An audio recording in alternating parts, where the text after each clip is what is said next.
Hello, and welcome to Mania. What's up? Uh, Beetrooper leaks have happened. More have happened this morning. I'm really excited for these. Obviously, the card you see up on your screen was leaked a little bit ago. This is the new level 8 that got leaked, an ultra rare in the next set. But I wanted to wait to discuss this card before until we got more support for Beetroopers because I really like the Beetrooper Battle Wasp deck. It's a lot of fun currently. It is definitely evolving into be more resilient, better to play with, easier to play with. It's just a really good combo deck, and I'm really excited to see where it goes. And it does some pretty interesting things and pretty different things. So I want to take a look at the new cards that have been leaked because they're good. They're very good. The first one is the heavy Beetrooper, whatever this is. I don't even know what the name is. I just know it's level 8. It's an Earth, whatever. Kind of wish it was a wind because then you can do a couple of other things with it. But regardless, it can't be normal summoned or set. It has to be first special summon from your hand by shuffling 3 of your banished insect monsters into the main deck, which is really strong. During the main phase of this card, in its owner's control is destroyed or banished by an opponent's card effect, you can special summon him for free, which is really nice. It recurs itself. However, that's not why it's good. And then once returned during the end phase, you can target another insect monster I control, and it gains 1,000 attack, which is actually pretty relevant for the deck, actually. So, before I get to the next two cards, I'm going to go over this specifically. I think this is going to be probably a one-of. Its summoning condition is a little hard to actually pull off in some cases. You don't always want to banish everything, but this does help you recoup your resources very easily. He himself is very easily recuperated because of the Insector link, which is like Picofelina is insane for the deck. The fact that it's a Emerald with any 2 insects is insane. However, this card is pretty strong. The fact that it's 3,000 attack is also really great. We don't have to rely on Atlas to get the counter trap live as much. It also is a really good recovery play, so at the very end of your combo, if you get like Nibiru or something similar, you can at least plop this guy on the field, make your counter trap live, and at least have 1 negate on your opponent's turn, which is, it's good enough. Also, again, with the gaining 1,000 attack is actually more relevant because you can actually make the level 7 Sting Lancer have more than 3,000 attack, which also makes the counter trap live. I don't know how often that will actually come up, but the fact that you can do that is relevant. So hey, like, why not? Why not have more than one bee on the field that has more than 3,000 attack? So they just have to out the counter trap rather than outing the 3,000 attacker. So I like this card. I don't think it's worth running more than a one copy of it though. I think the deck can technically run without it, but this definitely helps with grind games, and I think that's why it would be necessary to play just 1 copy. It's a hard brick. I do think that it actually can replace Doomdozer in some situations, depending on how you build your deck. I've been testing without Doomdozer for a little while, just because Doomdozer isn't the best. Banishing 2 insects is actually more of a hefty cost than you would always like to do, as Tekapede is a much better card, which we'll get to the new one that just got revealed literally within the hour. But this card's good. I like this card. It's probably the worst of the 3 that have been revealed so far, but it's strong. It's strong enough to at least to consider playing a little bit. Next, Beetrooper Descent. This is probably the best one out of the 3 that have been revealed so far. Beetrooper Descent, it lets you special summon a Beetrooper token, which I'm not sure if that's a level 3. I'm assuming it's a level 3 because of the field spell also does level 3. And then if you control an insect-type monster with 3,000 or more attack, you can destroy 1 other spell or trap card on the field. It's fine. It's a really good going second card, which is something that Beetroopers needed. It's not really good, but like good enough where it's worth running at least 1 or 2 of it. I think in cheaper builds of this deck, this is going to be a 3 of, but in more competitive, more viable builds, this is going to be a 1 of or possibly a 2 of, depending on how you build. It is very strong. Just getting a free token on board is insane. So I'm excited for this. And also, this card doesn't lock you into insects, which is also incredible because you can just turn the insect into the token into a link spider, and then just go into Verti and Akana plays. Because what else are we doing here? Or even better, you can go into like other link monsters that require effect monsters. So this card's really, really, really good. I actually really like this card a lot. Spawning a token is insane, so that's really good. This is something that is very necessary for the deck. Again, more competitive builds, I think we'll be able to play just one, maybe two copies, because it is very searchable.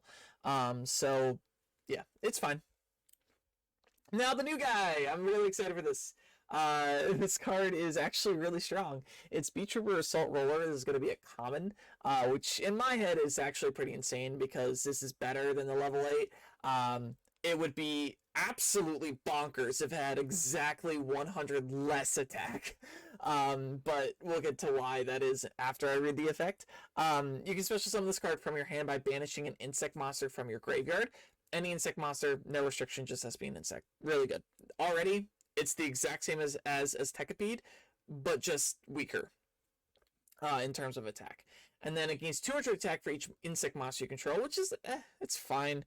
I suppose, like in like niche scenarios, really weird scenarios, you can bump them up to 3,000 attack. But it's never going to happen in any like consistent manner. When this card is destroyed by battle, you can add a Beetrooper monster from your deck to your hand except itself. That's fine. It's a recruiter, or it's okay. What's really the important part is that it special summons itself from the hand. Also, it is not restricted to that special summoning condition, which is insane. It can be a normal summon when you can't get a monster in the graveyard. It can be an extender. This card actually does a lot of different things for the deck, and the fact that it's level 4, I was just figuring the deck out. If we got a level 4, if this card was going to be a level 4, the new Beetrooper extender, this opens up actually a lot of things for the deck because there are quite a few level 4 cards in the deck. There's just not enough for it to really like have any level 4 or rank 4 play viability. This gives it rank 4 viability to some degree. I'm really, really excited for this. Because it just opens up different plays and different builds, specifically because it lets you play the Trap Tricks rank 4. Maybe a little easier. Well, the jury's still out on that. Obviously, this was just revealed. I'm just really, really excited to see this. The reason why I wish it was 100 attack points lower is because if it was, it would be searchable by Retaliating Sea, and that would make actually Retaliating Sea insane. But it's not, unfortunately. They were very careful, I guess, and just teased us with the 1600 attack point monster. If it was, I wish this was 1500. Regardless, it is strong. Not as strong as the spell, but this is still a very good card. It's probably going to get played at like 1, maybe 2. There's no reason to play more than that. I think that Scale Bomber is just the better extender. Because you don't require setup for Scale Bomber whatsoever, whereas this does require setup.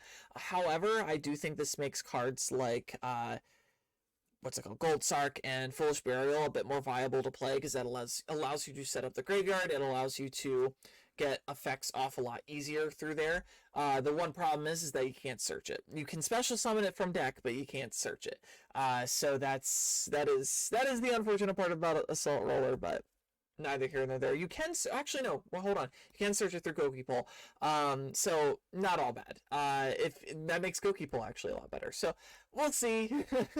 Gokipole does get a lot better. Maybe we can make Gokipole a 3 of in the deck thanks to this card. Because that makes Gokipole slightly stronger.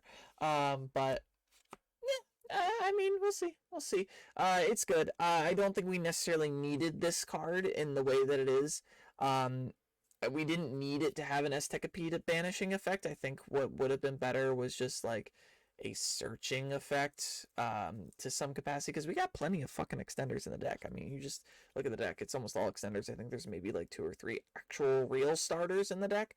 And whereas like Scout Buggy, specifically Scout Buggy and and the Battle Wasp, Sting, the Poison are probably the best starters in the deck because they just get you to the Link too.